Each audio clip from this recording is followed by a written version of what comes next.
La manifestation continue en Équateur contre la cherté de la vie, 18e jour de mobilisation pour les peuples indigènes contre le président Lasso. Et à leur tête, il y a Léonidas Isa. Alice Campagnol, envoyée spéciale sur place, nous parle un peu plus de ce leader.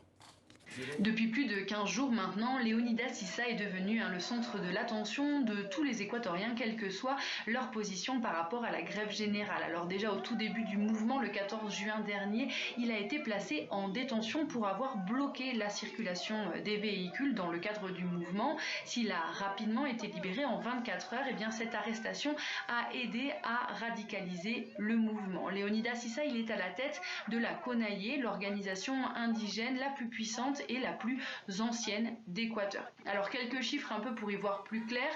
Les communautés indigènes en Équateur représentent 7% de la population et sont divisées en 14 nationalités, toutes très différentes, depuis les Andes jusqu'à l'Amazonie.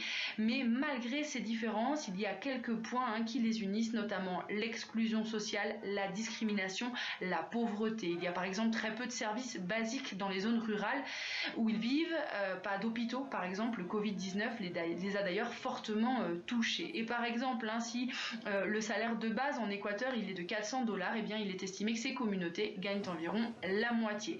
Et leurs 10 demandes qui sont à l'origine de ce mouvement, elles sont essentiellement économiques, notamment la baisse du prix de l'essence ou la revalorisation du prix des produits agricoles qu'ils cultivent.